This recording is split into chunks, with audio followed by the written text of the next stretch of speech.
Jésus dit, si je ne m'en vais pas, le Saint-Esprit, bon, on va prendre le thème du Saint-Esprit. Le Saint-Esprit ne viendra pas. Mais si je m'en vais, je vous l'enverrai. Mais on dit ici, Jean-Baptiste ne doit pas boire le vin, les liqueurs et l'ivraie, parce que Jean-Baptiste est rempli du Saint-Esprit. Mais le Saint-Esprit qui a rempli Jean-Baptiste ici, là, est-ce que c'était celui qui devait venir après Jésus? Non. On continue. Luc 1, 15, on va au 35 maintenant. Luc chapitre 1, verset 35. L'ange lui répondit, le Saint-Esprit viendra sur toi et la puissance du Très-Haut te couvrira de son nom. C'est pourquoi le Saint-Enfant qui naîtra de toi sera appelé Fils de Dieu. On dit ici, Marie dit à l'ange, comment cela se fera-t-il, puisque je ne connais aucun homme? L'ange lui dit, le Saint-Esprit viendra sur toi. Ah, ça c'est avant même que Jésus soit né. Oui.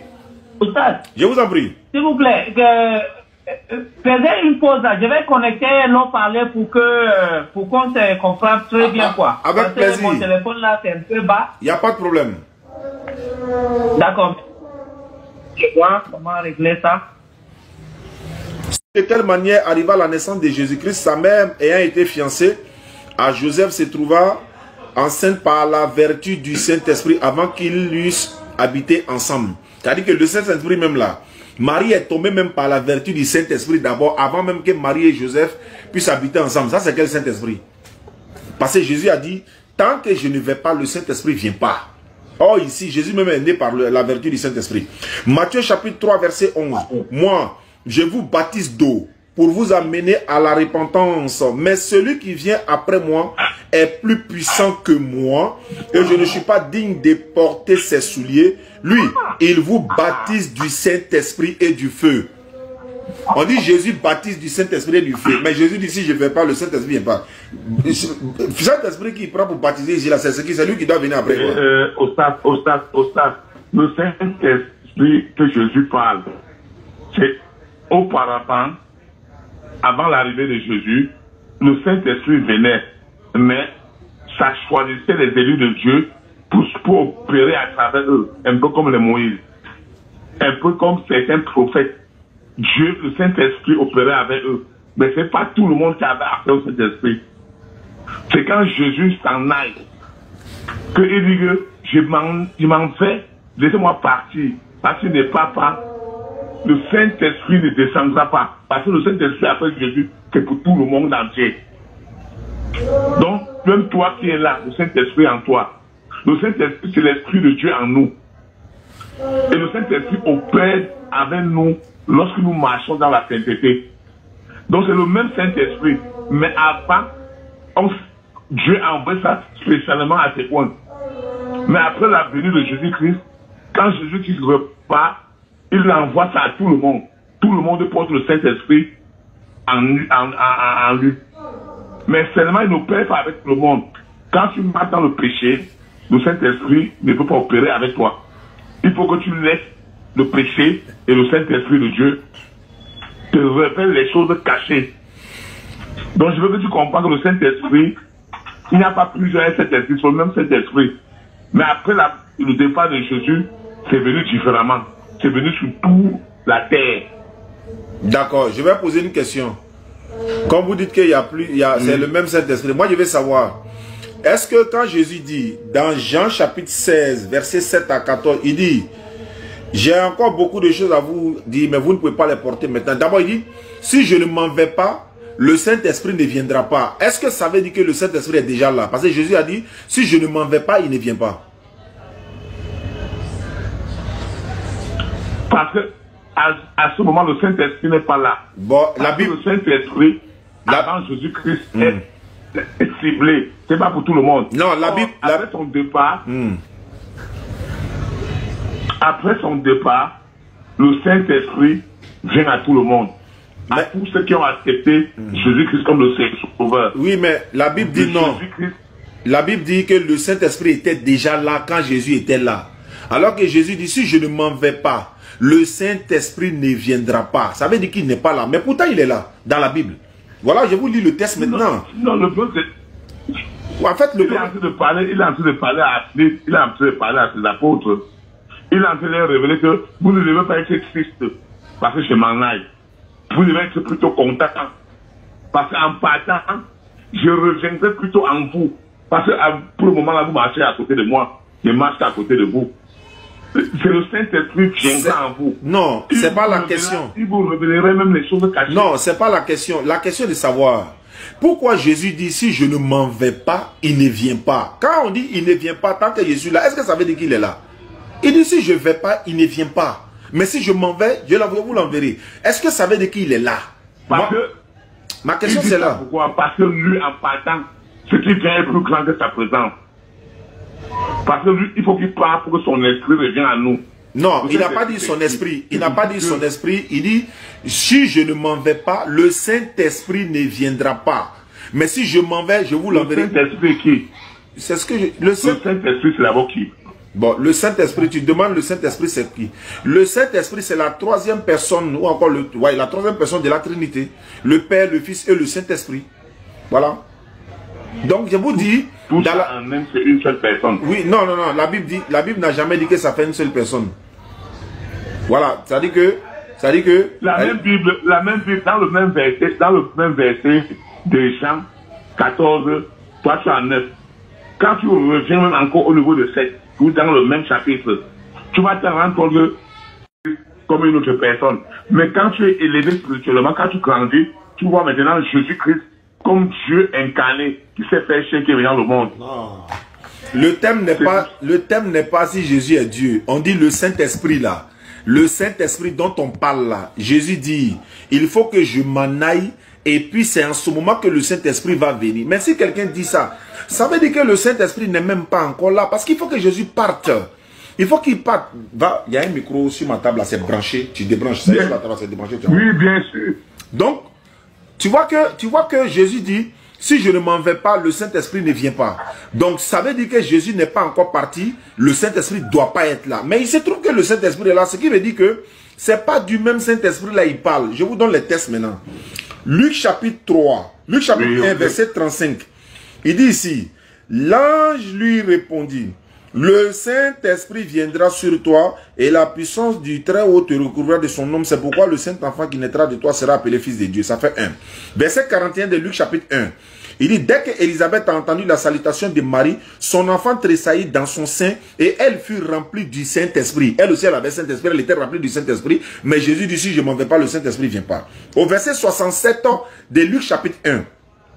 Zacharie, son père fut rempli du Saint-Esprit et il prophétisa en ces mots. C'est-à-dire Zacharie a été rempli du Saint-Esprit, mais le Saint-Esprit était déjà là. Je continue, Luc chapitre 2, 25. Et voici, il y avait à Jérusalem un homme appelé Siméon. Cet homme était juste et pieux. Il attendait la consolation d'Israël et l'Esprit Saint était sur lui. Tout ça là, Jésus est là. Il n'est pas encore parti. Je continue. Luc 3, verset 16. Il leur dit à tous, moi je vous baptise d'eau, mais il vient celui qui est plus puissant que moi, et je ne suis pas digne de délier le croix de ses souliers. Lui, il vous baptise du Saint-Esprit et du feu. Il baptise du Saint-Esprit ici. C'est pas le même Saint-Esprit. Je continue. Luc chapitre 4, verset 1er. Luc chapitre 4, verset 1er. Jésus, rempli du Saint-Esprit, revient du Jourdain et il fut conduit par l'Esprit dans le désert. Regarde, le mot change ici. Jésus, rempli du Saint-Esprit, il revient au Jourdain conduit par l'Esprit. Il y a deux mots. Il y a le mot Esprit, il y a le mot Saint-Esprit. Mais ça veut dire quoi? Donc, il est conduit par le Saint-Esprit. Ça veut dire que il est quoi? Il est rempli du Saint-Esprit. Il revient du Jourdain. Il fut conduit maintenant par l'Esprit. Maintenant, qu'est-ce qui se passe? Jésus rempli du Saint-Esprit là. Alors que Jésus dit, tant que je ne vais pas, le Saint-Esprit ne vient pas. Mais il est déjà rempli du Saint-Esprit ici. Donc, c'est quel Saint-Esprit qui doit venir après lui encore? La Bible va nous répondre. Luc 10, 21. En ce moment même, Jésus tressaillit de joie par le Saint-Esprit. Et il dit, il a pris la parole, il dit, je te loue, Père, Seigneur du ciel et de la terre, de ce que tu as caché les choses aux enfants, etc., etc. Luc chapitre 11, verset 13. Si donc, méchants comme vous l'êtes, vous savez donner de bonnes choses à vos enfants, à combien plus forte raison le Père Céleste donnera-t-il le Saint-Esprit à ceux qui lui demandent? Donc, maintenant, il dit, si je ne vais pas, le Saint-Esprit ne viendra pas. Vous voyez qu'il y a une différence maintenant entre le Saint-Esprit qui doit venir et puis le Saint-Esprit qui est avec les disciples. Mais il y a un autre passage même dans la Bible où Jésus dit, il dit, voilà, celui qui voilà. Jean 1, verset 33. Prends, on va répondre. Jean 1, 33 à 34. Jean-Baptiste dit quoi? Je ne le connaissais pas. Mais celui qui m'a envoyé baptisait d'eau. Celui-là m'a dit, celui sur qui tu verras l'Esprit descendre, s'arrêter, c'est celui qui baptise du Saint-Esprit. Et j'ai vu, et j'ai témoigné qu'il est le Fils de Dieu. Donc, c'est pour dire quoi? Nous sommes dans Jean chapitre 16 maintenant, dans la version parole de Bible que je viens de lire. Jésus dit maintenant, cependant, moi je vous dis la vérité, il est avantageux pour vous que je m'en aille, car si je ne m'en vais pas, le défenseur, parole de vie, hein, il dit encore, le défenseur ne viendra pas à vous, mais si je m'en vais, je vous l'enverrai. La Bible en français courant dit quoi? Cependant, je vous dis la vérité, il est préférable pour vous que je parte. En effet, si je ne pars pas, celui qui doit venir en aide ne viendra pas à vous, mais si je pars, je vous l'enverrai. La Bible Colombe, il dit ceci. Cependant, je vous dis la vérité, il est avantageux pour vous que je parte. Car si je ne pars pas, le consolateur ne viendra pas à vous. Mais si je m'en vais, je vous l'enverrai. La Bible King James, il dit quoi ici? Bon, là c'est en anglais. Comme vous ne parlez pas anglais, je passe. Donc, voilà un peu dont on parle. Moi, mon problème, je vous pose la question pour que vous puissiez parler. Qu'est-ce que veut dire? Oui. Si je ne vais pas, il ne vient pas. Ça veut dire quoi en français? Tant que je ne vais pas là, il ne vient pas. En français, ça veut dire quoi? En français, ça veut dire quoi? Parce que au moment où Jésus était déjà là, le Saint-Esprit ne ferait pas parce que lui il était déjà avec eux. Non, moi je dis, quand Jésus dit, si je ne vais pas, le Saint-Esprit ne peut plus opérer par Jésus est déjà là. Oui, mais je vais dire, pour que l'Esprit de Dieu maintenant vienne en eux. Non, la question que je pose. L'Esprit de Dieu est venu. La question. Dans les actes des apôtres. Non, actes des apôtres, ça. Après ça. Bon, il y a le laisser parler. Dans actes des apôtres, là, le Saint-Esprit est descendu sur les disciples. Dans la chambre haute. Oui, ça on sait. Maintenant, où tous ces apôtres se réunissent après le départ de Jésus net. C'est où il y a la première manifestation du Saint-Esprit. Tu vois que c'était collectif. C'est tout ce qui était rempli. C'était plus une personne. Je vais dire. Avant l'arrivée de Jésus, le Saint-Esprit se manifestait que sous les appelés, un peu comme Moïse, un peu comme les prophètes d'Ésaïe, un peu comme David, un peu comme ceux-là que Dieu voulait utiliser différemment. Allô? Mais, or, quand Jésus, oui. Je vais savoir, pourquoi Jésus dit, si je ne vais pas, il ne vient pas. Celui dont Jésus dit, il ne vient pas là. Est-ce qu'il était déjà là? Mais il a utilisé le mot, si je ne vais pas, il ne vient pas. Il ne vient pas, ça veut dire quoi? Ça veut dire, il est là ou bien il n'est pas là? C'est ce qu'il veut savoir. Il n'est pas là. Il n'est pas là. Maintenant, comment se fait-il que Jésus est rempli du Saint-Esprit alors que Jésus n'est pas encore parti? Comment se fait-il que Jean-Baptiste a le Saint-Esprit, Jésus n'est pas encore parti? Comment se fait-il que Élisabeth, Zacharie, les disciples même ont le Saint-Esprit? Parce que Jésus a dit, recevez le Saint-Esprit. Il n'est pas encore parti. Ça veut dire que ce n'est pas le même Saint-Esprit. Vous-même, vous êtes d'accord avec moi? Jésus dit, si je ne vais pas, il ne vient pas. Ça veut dire qu'il n'est pas là. Mais s'il n'est pas là, comment il n'est pas là? En même temps, il est là. Non, ce n'est pas la même chose. C'est pourquoi le mot change. Il dit, j'ai encore beaucoup de choses à vous dire. Vous ne pouvez pas les porter maintenant. Mais quand celui-là, le défenseur, vous savez, il utilise certains thèmes pour montrer que c'est une personne. Voilà ce qu'il dit. Et là, on va maintenant regarder les caractéristiques. Il dit, quand il sera venu. Le pronom masculin là, ça s'utilise ici. Quand il sera venu, il vous conduira dans toute la vérité. Il ne parlera pas de lui-même. Il dira ce qu'il aura entendu. Il vous annoncera les choses à venir. Il me glorifiera. Il prendra ce qui est à moi et vous annoncera. Les pronoms masculins, masculins, masculins. Ça c'est un, deux. Jésus dit, il me glorifiera. Et Jésus dit, quand il dit, il me glorifiera, quand on regarde là, où est la gloire de Jésus dans le Coran? Et si ça correspond à Muhammad sallallahu alayhi wa sallam. Muhammad sallallahu alayhi wa sallam dans le Coran, les gloires qui sont données à Jésus là. Mais attends. Sa maman Marie a un chapitre complet dans le Coran. Ça parle de lui. Sa maman Marie a un chapitre. Même elle se marie même à une feuille dans la Bible qui lui est dédiée. Non. Quand on dit quelqu'un me glorifiera là. Quel est le livre qui a glorifié Jésus en dehors du Coran? La Bible même dit qu'il appelait sa maman femme. La Bible dit qu'il appelait sa maman femme. Le Coran dit qu'il appelait sa maman mère. La Bible dit qu'il a transformé de l'eau pour devenir du vin. Le Coran dit non, il a parlé dans le berceau pour prendre la défense de sa maman. La Bible dit, ça dit que le Coran même donne un chapitre complet à la maman de Jésus. Donc il me glorifiera. Je repose ma question, bien-aimé. Ma question est là. Par rapport au consolateur, quand Jésus dit, si je ne m'en vais pas, il ne viendra pas. Mais pourquoi il ne viendra pas? Il est déjà là. Celui qui est déjà là, est-ce que c'est lui qui devait venir? Voilà ma question. Je dirais dans toute la vérité. La question que je pose, quelle est la solution que l'Église donne en ce qui concerne le supplice des femmes dans les églises là? Quelle est la solution que l'Église a trouvée pour le supplice des femmes? Première question. Le supplice, parce que Jésus a dit, quand il sera venu, il vous conduira dans toute la vérité. Ça veut dire, il va vous dire tout, il va vous apprendre tout, il va trouver solution à tous vos problèmes. La solution pour les femmes qui n'ont pas de mari à l'église là, quelle est la solution du Saint-Esprit qui est venu après Jésus? Quelle est la solution qu'il a donnée pour les femmes qui n'ont pas de mari là? Quelle est la solution?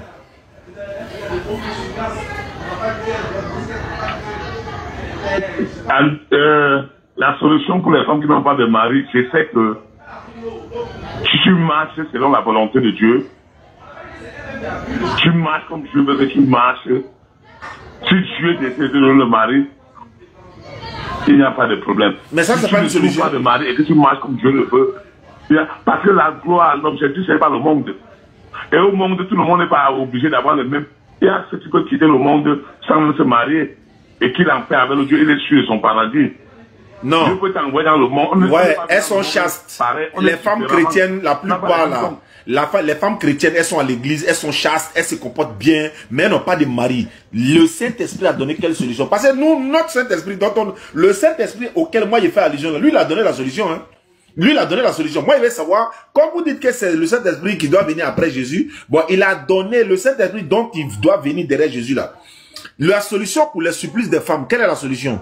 La solution pour le vol, la criminalité, la solution par exemple pour l'adultère, la solution pour le vol, la solution pour l'éducation des enfants. Qu'est-ce que le Saint-Esprit vous a dit? Voilà pourquoi je prends étape par étape. Par exemple, la solution pour la pauvreté. Quelle est la méthode que le Saint-Esprit vous a donnée pour lutter contre la pauvreté par exemple? Nous, chez nous, quand moi il dit c'est Muhammad sallallahu alayhi wa sallam, je sais qu'il a la solution. Il y a il y a tout ça ici, je peux les citer, mais j'attends votre réponse d'abord. On commence par le supplice des femmes dans les églises. Et dans les mosquées même si on veut aussi. Elles sont nombreuses qui n'ont pas de mari. Le Saint-Esprit a donné quelle solution dans la Bible concernant les femmes qui n'ont pas de mari là? Quelle est la solution qu'il vous a donnée? S'il s'agit de lui. Les femmes qui n'ont pas de mari, parlons de la solution. Elles ont marché. Elles ont trop marché même pour la volonté de Dieu. Elles ont prié même. Tu marches comme Dieu le veut. Si Dieu trouve juste que tu vas avoir un mari, donne un mari. Donc il n'y a pas de solution. Ce n'est pas une solution qui est non, il n'y a pas de solution. Mais maintenant, il y a où donner la solution? Parce que la solution, selon ta conduite avec Dieu. Non, il n'y a pas de solution. Maintenant, il n'y a pas de solution. Il y a où donner la solution. La solution est tout près. Parce que la Bible, la solution est là. Mais vous ne voulez pas voir. La solution là, c'est la polygamie. Surat 4, verset 3. Allah dit, il vous est permis de prendre 2, 3 ou 4 femmes parmi celles qui vous plaisent. Mais si vous craignez d'être juste, alors une seule femme. Donc la solution là, c'est la polygamie. C'est autorisé. Ça c'est un. Deuxièmement, la solution, quelle est la solution de l'église pour une femme qui est dans son foyer, ça va pas du tout. Elle souffre dans son âme. Elle veut divorcer. Est-ce que l'église ou encore la Bible autorise à divorcer? Je veux savoir. Elle souffre, hein? Elle souffre même. Quelle est la solution que le Saint-Esprit a donnée? La solution, c'est qu'avant de se marier, elle avait, si son mariage venait de Dieu, il ne devait jamais se séparer. Si ce n'est pas, c'est parce que Dieu n'était pas dans ce mariage dès le départ. On ne peut pas connaître. Ça qu'il dit. Mais on ne peut pas connaître l'inconnaissable. Quand vous vous mariez, tu maries une femme. Il n'y a pas une solution qui vous conduit dans la fornication. Non, je vais dire, attends, je vais dire par exemple, excuse-moi, hein, si toi, votre fille, ta propre fille, elle est dans un mariage, le mari la frappe, il la maltraite, il ne lui donne pas de quoi manger, il s'occupe pas bien d'elle. C'est-à-dire que le mari sort, il rentre à 2 h du matin. En tout cas, la femme là, bien compris. Voilà. Donc, quelle est la solution pour cette femme là? Quelle est la solution pour ce foyer là? Quelle est la solution? Déjà depuis le départ, il n'a pas été conduit par Dieu dans ce mariage. Parce qu'un mariage qui vient de Dieu, il n'y a pas de divorce.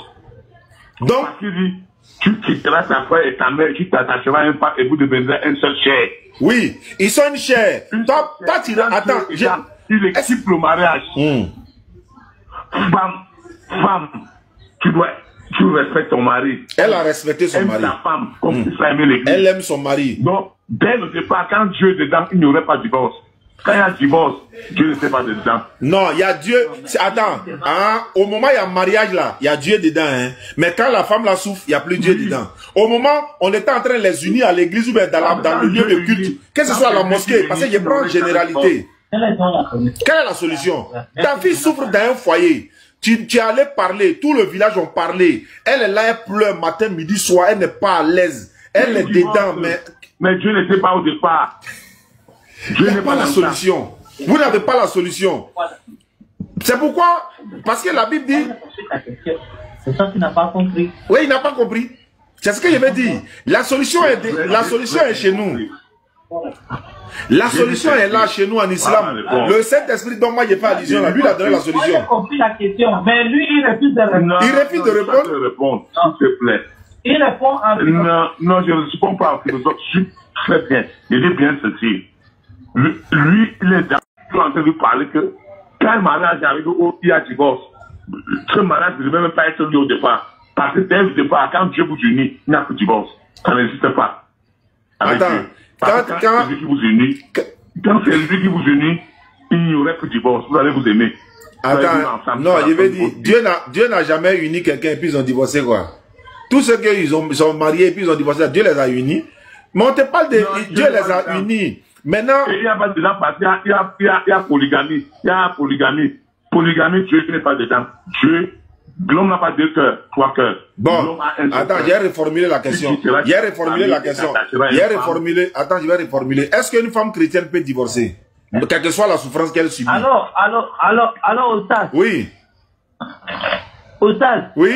Moi, mon souci est que je veux que tu l'amènes à mon ami de comprendre qui est le consolateur.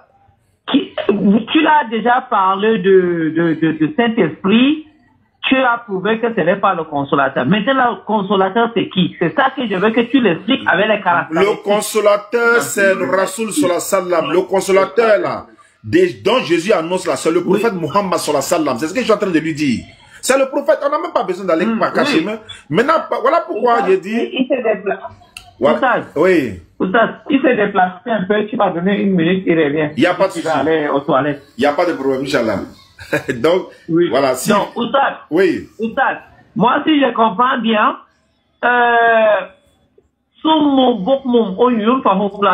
ouais, mais c'est ça. Sous mieux avec, ils ne comprennent pas. C'est ça qui est là. Il a annoncé ou encore envoyé à l'humanité tout entière. Ça veut dire qu'il a les solutions à l'humanité tout entière. Georges Bernard Shaw a dit, je crois, prix Nobel de 1925, si je ne me trompe pas, il dit si on remettait, n'est-ce pas, la gestion de ce monde-là, le gouvernement de ce monde, tout à Mohammed sallallahu alayhi wa sallam, il allait régresser sa propre donnée. Pourquoi? Parce qu'il a la solution à tous les problèmes. Pourquoi? Allah l'a envoyé comme miséricorde pour l'univers. Voilà l'une des solutions où l'église, parce que ce que où il va amener le frère, c'est que dans le christianisme, Xavier est là, dans le christianisme, là, on ne peut pas divorcer. En fait, dans la Bible, là, tu ne peux pas divorcer. Lui, il sait, c'est pourquoi je lui dis, dans 1 Corinthiens 7, Paul même leur dit, il est mieux de rester comme ça, sans femme comme lui. Il ne peut pas divorcer. Comment toi, tu viens dans un foyer, ta fille est en train de souffrir, elle est là, tu vois la souffrance de ta fille, elle pleure. C'est comme si une fille en train de se noyer, elle te tend la main, papa, tu dis non, la Bible dit non. C'est pour ça que, avant d'entrer dans un mariage, on prend le temps. Mais on ne peut pas connaître. Est-ce que tu peux tout connaître? Et pour le pire. Mais est-ce que tu peux tout connaître? La Bible nous dit que le mariage c'est pour le meilleur et pour le pire. Oui. Donc ça veut dire que si tu divorces, ça veut dire que tu n'es pas en train d'accepter le pire. Attends, le pire là.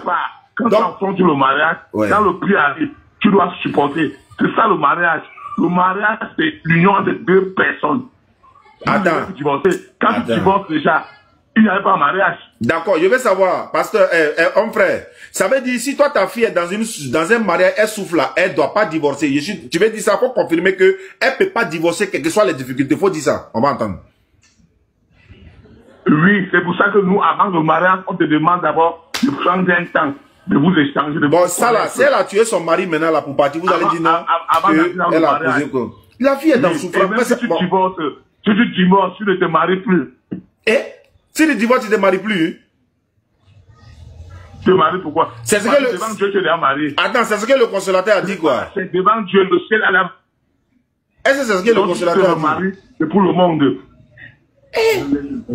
D'accord, ça c'est un premier point. On a parlé des supplices dans les femmes dans les églises. Vous n'avez pas la solution. Nous, on a donné la solution, c'est la polygamie. Et vous avez dit que la polygamie n'est pas dans la Bible. La polygamie est biblique, mais c'est pas le sujet. La polygamie, c'est encourager les gens à vivre la fornication.